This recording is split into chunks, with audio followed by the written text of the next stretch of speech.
শীতের রাতে সবাই যখন শীত নিবারণে লেপ কম্বলে ওম খোঁজেন, তখন ছিন্নমূল মানুষের জীবনটা চলে খোলা আকাশের নিচে, রাস্তার পাশে। কারো প্লাস্টিকের বস্তা, আবার কারো পুরনো কাপড় দিয়ে ঠান্ডা থেকে নিস্তার পাওয়ার চেষ্টা।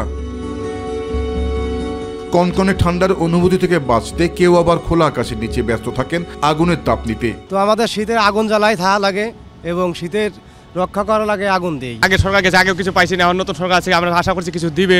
250টিরও বেশি ডিজাইন অপশন নিয়ে ওয়ালটন স্মার্ট ফ্রিজ, বোঝে আপনার প্রয়োজন। কারো ক্ষেত্রে শীত অনুভূতির খুশি হলেও নগরীর ছিন্নমূল মানুষের কাছে শীতের এক একটি রাত যেন থরথরে কম্পিত বক্ষের এক আর্তনাদের রাত।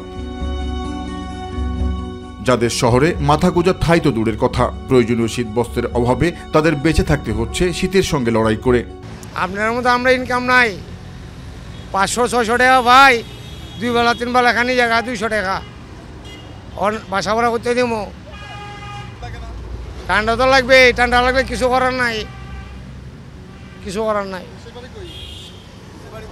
গরিবের ঠান্ডাও নাই, গরমও নাই, সব সমান। খবরে যাওয়া এখানে সমানই আমরা অধিকার। আর তাই শীতের কষ্ট লাঘবে সরকারের পাশাপাশি সমাজের উচ্চবিত্তদের এগিয়ে আসার দাবি জানান তারা। এই শীতের রাত আমরা খুব কষ্ট থাকি।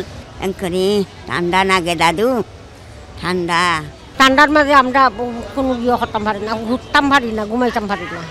শীতে কাশি, বাতাস যখন নাই আমরা এইভাবে কাশি। রাজধানীর খোলা আকাশের নিচে যাত্রী ছাউনি কিংবা দেওয়ালের পাশ ঘেঁষে শীতের রাত কাটানো এসব ছিন্নমূল মানুষের পাশে অনেকেই আবার এগিয়ে আসে মানবতার ফেরিওয়ালা হয়ে। অনেকের আছে, অনেক অ্যাবিলিটি আছে, তাদের উচিত এগিয়ে আসে ওনাদের পাশে। তীব্র শীতের রাতে সামান্যই বেঁচে থাকবার নামে আত্মার তীব্র আর্তনাদের আরেক নাম যেন ছিন্নমূল মানুষের মাঝে অভিশপ্ত এই শীতের রাত। আর তাই রাজধানীতে শীতের এই চিত্র বলে দেয় নগরীর এসব ছিন্নমূল মানুষ আজ কতটা মানবতার জীবন পার করছে। তারা বলছেন বিগত 16 বছরেও তাদের ভাগ্যের পরিবর্তন ঘটেনি ঠিকই, কিন্তু নতুন বাংলাদেশে এসে নিশ্চয়ই মিলবে তাদের কাঙ্ক্ষিত মানবিক প্রত্যাশা। জাহিদ আহমেদ বাবু, মাই টিভি, ঢাকা।